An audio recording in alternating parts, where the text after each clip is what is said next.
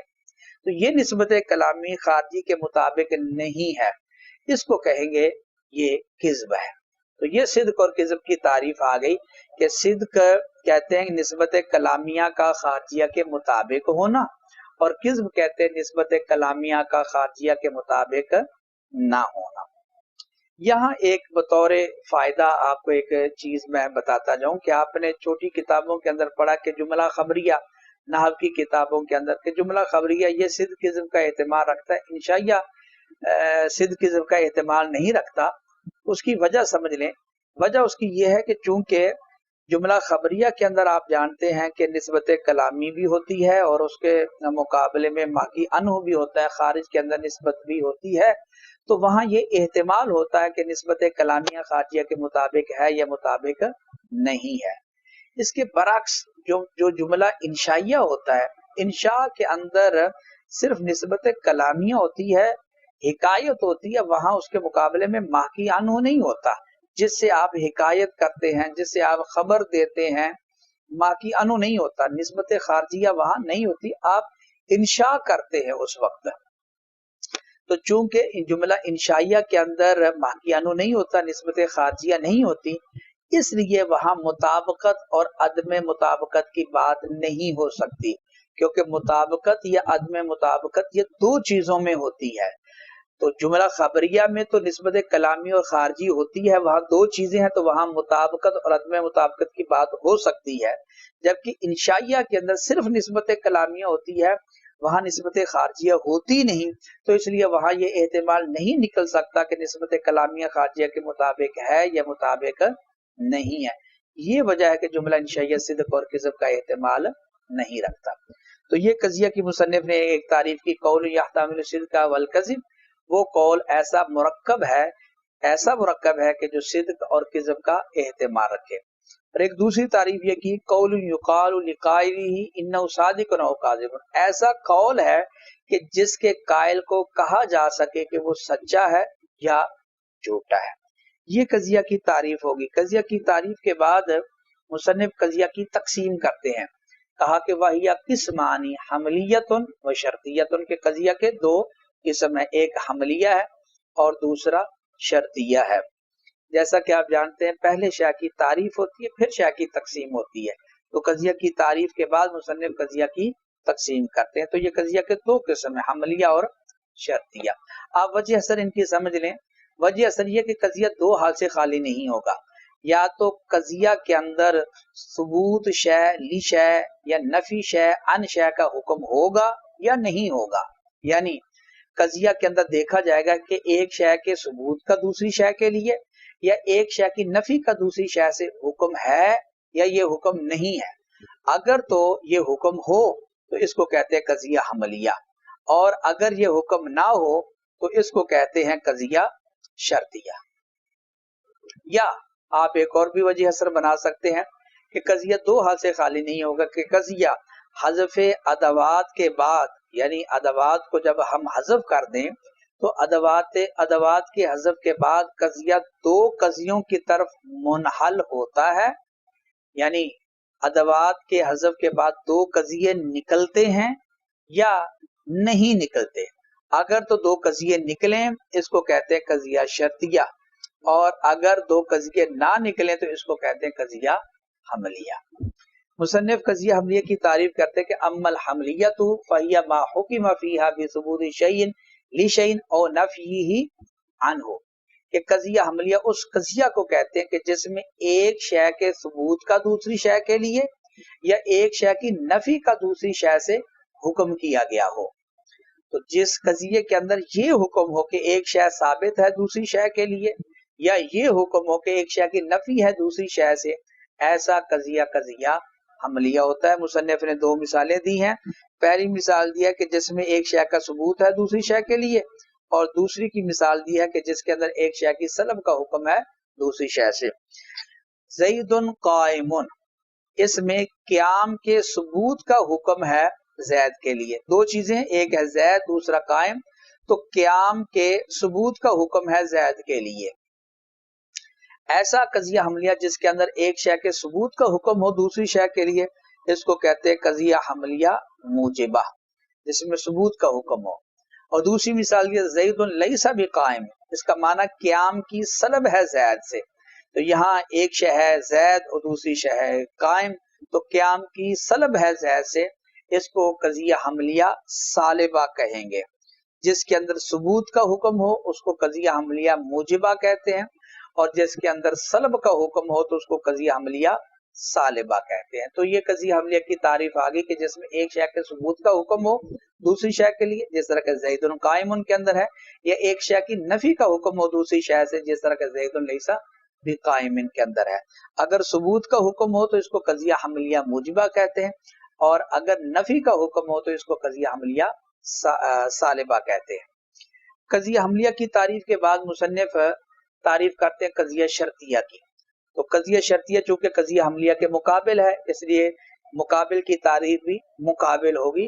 تو مصنف نے قضیہ شرطیہ کی تعریف کی ما لا یکون فیہ ذالک الحکم، کہ قضیہ شرطیہ وہ قضیہ ہوتا ہے جس میں وہ حکم نہ ہو جو کہ قضیہ حملیہ کے اندر ہوتا ہے، یعنی ثبوت شے لی شے کا یا نفی شے عن شے کا حکم نہ ہو. تو ایسا قضیہ شرطیہ ہوتا ہے. اس کی مثال آگے بھی آئے گی، آپ ادھر بھی سمجھ سکتے ہیں. تو آگے مصنف نے مثال دی ہے، جیسے ان کانت الشمس طالعۃ فالنہار موجود. تو آپ یہ دیکھیں کہ یہاں یہ حکم ثبوت شے لی شے کا حکم نہیں ہے، اور نہ ہی نفی شے ان شے کا حکم. یعنی یہاں کوئی دو چیزیں نہیں ہیں کہ جس کے بارے میں آپ کہہ سکے کہ ایک شے کا دوسری شے کے لیے ثبوت کا حکم ہے، جس طرح کہ زید قائم ان کے اندر تھا، یا ایک شے کی سلب کا حکم ہے دوسری شے سے، جس طرح کہ زید لیس بقائم ان کے اندر.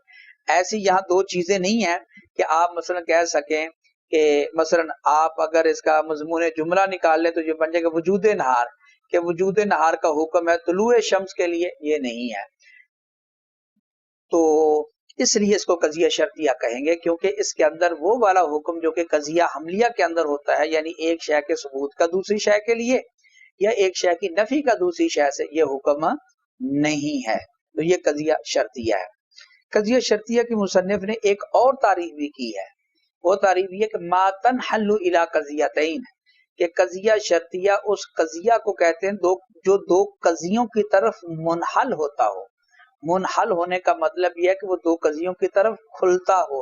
جب آپ اسے ادوات کو حذف کر دیں تو پیچھے دو قضیے بچتے ہوں. اس کی مصنف نے دو مثالیں دی ہیں، ایک موجبہ کی دوسری سالبہ کی.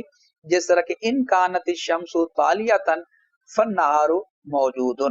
تو یہ قضیہ جو ہے یہ قضیہ شرطیہ ہے، کیونکہ اس کے اندر یہ ادوات ہیں، ان بھی ادات ہے، کانت بھی ادات ہے، اور اسی طرح یہ فا بھی ادات ہے. تو آپ ان ادوات کو جب آپ حذف کر دیں گے تو باقی یہ بچ جائے گا الشمس طالعۃ اور النہار موجود. الشمس طالعۃ یہ بھی آپ دیکھ رہے ہیں، یہ بھی ایک قضیہ ہے، اور النہار موجود یہ بھی ایک قضیہ ہے.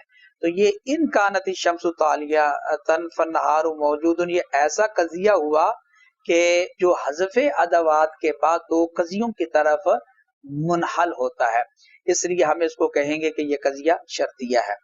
دوسری مثال دی ہے سالبہ کی کہ ولیس البتۃ اذا کانت الشمس طالعۃ فاللیل موجود. اس قضیہ کے اندر لیسا یہ ادات ہے، البتۃ یہ بھی ادات ہے، اذا بھی ادات، کانت بھی ادات، اور فا یہ بھی ادات. جب آپ ان کو گرا دیں گے تو پیچھے بچے گا الشمس طالعۃ اور اللیل موجود. تو آپ دیکھیں الشمس طالعۃ یہ بھی قضیہ ہے اور اللیل موجود یہ بھی قضیہ ہے. تو لہٰذا یہ لیس البتۃ اذا کانت الشمس طالعۃ فاللیل موجود، یہ پورا قضیہ اس کو ہم کہیں گے کہ یہ قضیہ شرطیہ ہے، کیونکہ جب ہم ادوات کو حذف کرتے ہیں تو یہ دو قضیوں کی طرف منحل ہوتا ہے، دو قضیے نکلتے ہیں، ایک ہے الشمس طالعۃ اور دوسرا اللیل موجود. تو جس طرح یہ قضیہ شرطیہ کی دوسری تعریف ہے، اسی طرح قضیہ حملیہ کی بھی اس کے مقابل تعریف ہوگی تو قضیہ حملیہ کی دوسری تعریف بھی بن جائے گی. قضیہ حملیہ کی دوسری تعریف یہ بنے گی جو کہ مصنف نے کیا ہے والحملیۃ ما لا تنحل الی قضیتین، کہ قضیہ حملیہ وہ قضیہ جو دو قضیوں کی طرف منحل نہ ہوتا ہو بلکہ وہ یا دو مفردوں کی طرف منحل ہوتا ہو یا ایک مفرد اور ایک قضیہ کی طرف منحل ہوتا ہو. جس طرح کہ مصنف نے ان دونوں کی مثال دی ہے، دو مفردوں کی طرف منحل ہوتا ہو، اس کی مثال ہے زید ہو قائم، اور ایک مفرد اور ایک قضیہ کی طرف منحل ہوتا ہو، اس کی مثال دی ہے جس طرح کہ زید ابوہ قائم. پہلی مثال کے اندر ہوا یہ ادات ہے، اس کو رابطہ ہے، اس کو آپ گرا دیں تو باقی پیچھے بچیں گے زید اور قائم. زید بھی مفرد ہے اور قائم یہ بھی مفرد ہے، لہٰذا یہ زید ہوا قائم یہ قضیہ حملیہ ہے، کیونکہ جب ہم اس سے ادات کو حذف کرتے ہیں تو یہ دو قضیوں کی طرف منحل نہیں ہوتا بلکہ دو مفردوں کی طرف منحل ہوتا ہے. اسی طرح یہ زید ابوہ قائم یہ بھی قضیہ حملیہ ہے، کیونکہ جب ہم اس کی تحلیل کرتے ہیں تو ایک نکلتا ہے اس سے زید، یہ مفرد ہے، اور دوسرا نکلتا ہے ابوہ قائم، یہ ایک قضیہ ہے. تو یہ زید ابوہ قائم ایسا قضیہ ہو گیا کہ جو ایک مفرد اور ایک قضیہ کی طرف منحل ہوتا ہے، لہذا اس کو قضیہ حملیہ کہیں گے.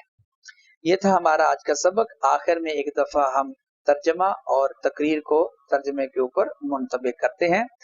تو مصنف نے کہا الباب الثانی فی الحجۃ وما یتعلق بها، دوسرا باب حجت اور متعلقات حجت کے بیان میں ہے. فصل فی القضایا، یہ فصل قضایا کے بیان میں ہے، چونکہ جو منطق کا مقصود ہے حجت تو یہ موقوف ہے قضایا اور احکام قضایا کے اوپر، اس لیے قضایا کی بحث پہلے کرتے ہیں.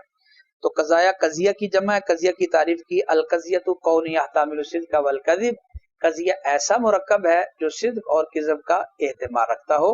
وکیل اور ایک تعریف یہ کی گئی ہے کہ قول یقال لقائل انہ صادق او کاذب، کہ قضیہ ایسا قول ہے، ایسا مرکب ہے کہ جس کے قائل کو کہا جا سکے کہ وہ سچا ہے یا جھوٹا ہے.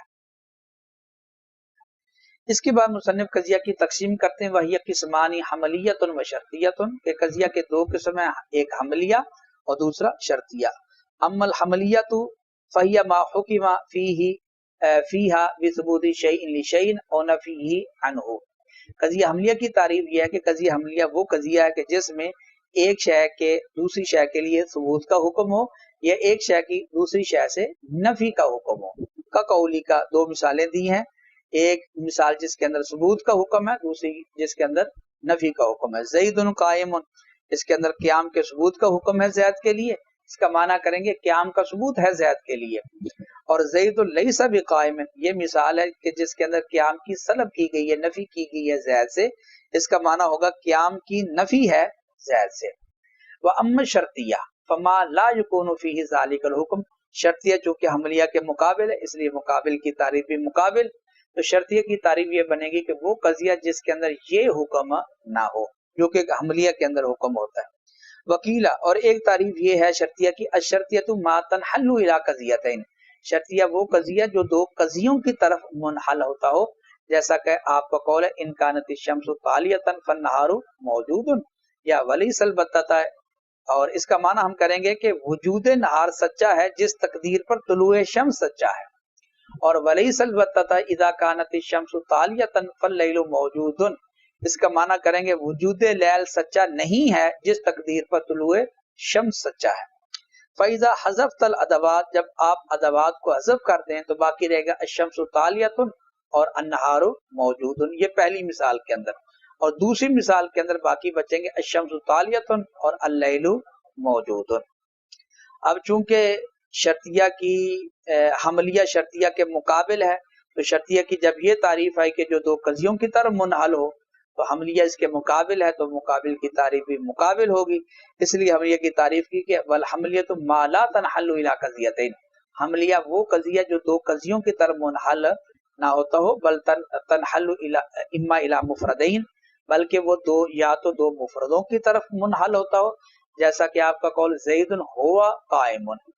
فإنک، یہ مثال کو ممثلہ کے اوپر منطبق کرتے ہیں کیونکہ جب آپ رابطہ یعنی ہوا کو حذف کر دیں تو آپ کے لیے باقی بچیں گے زید اور قائم، اور یہ دونوں مفرد ہیں۔